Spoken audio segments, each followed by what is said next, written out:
Belum. Ada sukacita? Ada. Ada papa mama? Ada. Benarkah? Benar. Benar ya? Jangan hanyalah cukup lagi sudah tersun air mata, jangan kita lagi ya. Gitu. Amin. Jadi senyuman itu harus tetap terpancar. Amin papa mamanya. Amin. Baik. Minggu sengsara yang ketiga. Kekasih Tuhan yang diberkati Tuhan Yesus Kristus. Tema dalam ibadah minggu sengsara yang ketiga yaitu pelayanan yang digerakkan oleh anugerah Allah. Pelayanan yang digerakkan oleh anugerah Allah. Papa mama kekasih Tuhan yang diberkati, mungkin kita pernah mendengar atau pernah mendengar bahwa ada seseorang, atau mungkin kita pernah mendengar seseorang berkata bahwa menjadi seorang pelayan itu harus baik.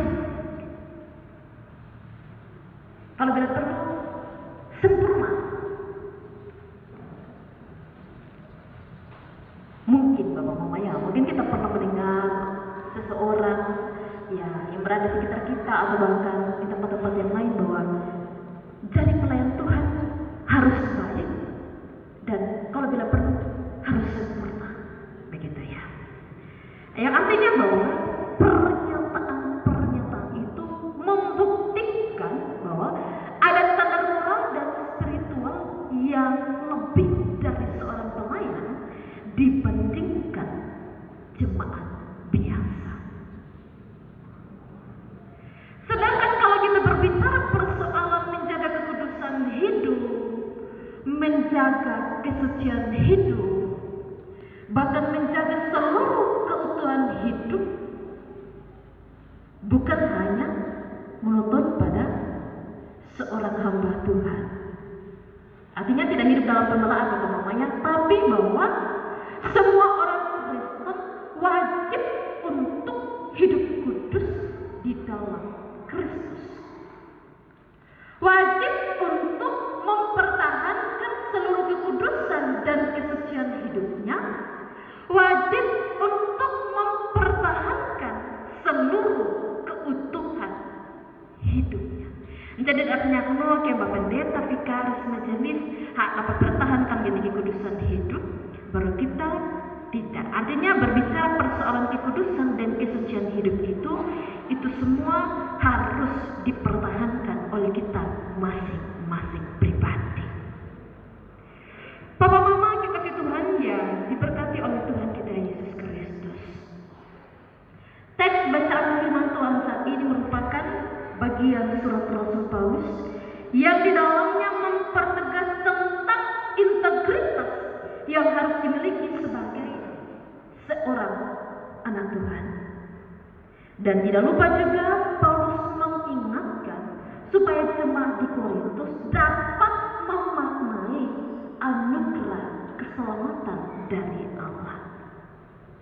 Jadi pesannya jelas, apa supaya anugerah keselamatan itu tidak diterima sebagai sesuatu yang kosong tanpa makna, tetapi keselamatan itu yang telah diberikan kepada Allah sebagai bentuk kebaikan hati atau kasih sayang Allah mesti dipertahankan lewat apa tadi? Lewat kekudusan dan kesucian kehidupan kita. Anugerah dari Allah itulah Papa Mama yang diberkati, yang menggerakkan Rasul Paulus dan rekan-rekannya dalam melakukan pelayanan. Jadi konsekuensi sebagai pelayan Allah dinarasikan dengan baik oleh Rasul Allah mulai dari ayatnya yang keempat hingga ayatnya yang ke-10. Yang dimana di dalamnya di situ dipertegas oleh Rasul Paulus karena adanya beberapa orang yang justru menghasut jemaat di Korintus untuk meragukan kerasulan dari Rasul Paulus. Sehingga dengan kesungguhan hati Rasul Paulus memastikan juga supaya pelayanan yang dilakukan tidak dapat dipersalahkan atau dipermasalahkan oleh siapapun. Usaha itu ditempuh dengan cara menghadapi segala konsekuensi sebagai pelayan Allah seperti yang digambarkan dalam ayat 4 sampai ayatnya yang ke-10. mengisyaratkan perihal konsekuensi fisik dan psikologis yang mereka terima sebagai pembuktian bahwa mereka adalah pelayan Allah. Dilanjut ayat 6. Rasul Paulus mengisyaratkan bahwa Korintus sendiri sebagai pelayanan Allah dapat mereka tunjukkan dan pertahankan oleh karena pertolongan Allah melalui Roh-Nya. Jadi mereka diberdayakan oleh Roh sehingga dapat menjaga kualitas diri sebagai hamba-hamba Tuhan atau sebagai anak-anak Tuhan. Lanjut pada ayat yang ke-7. Di situ dia merangkum tentang aksi pelayanan yang dilakukan dengan cara bergantung sepenuhnya pada kuasa dan kehendak Allah. Dan ayat 8 hingga ayat yang ke-9 menunjukkan reaksi positif maupun negatif yang mereka terima sebagai buah dari pelayanan yang dilakukan.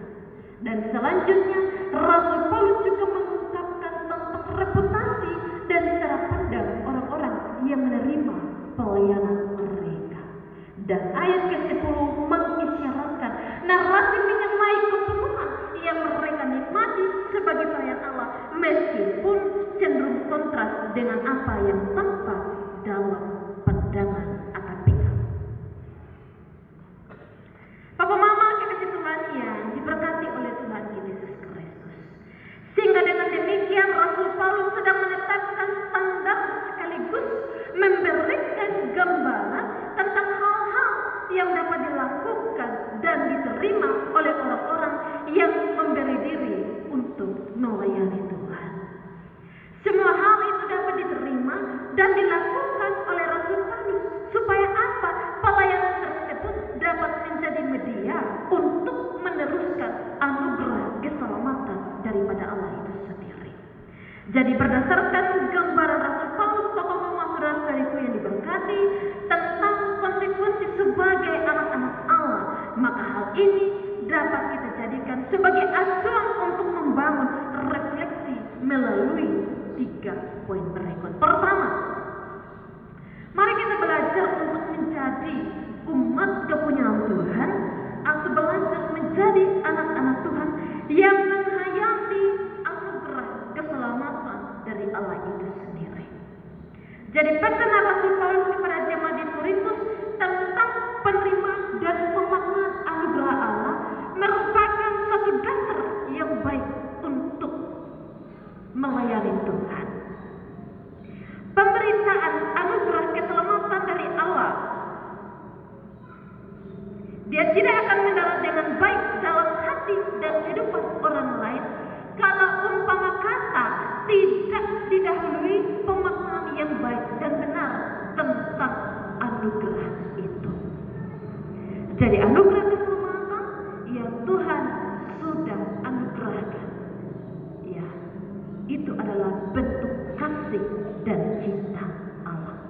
Dan menerima anugerah itu sebagai sesuatu yang kaya akan makna melahirkan dasar untuk melakukan sesuatu. Jadi sebagaimana anugerah itu membebaskan dan memurnikan manusia dari dosa, maka hal tersebut harus ditindaklanjuti oleh manusia.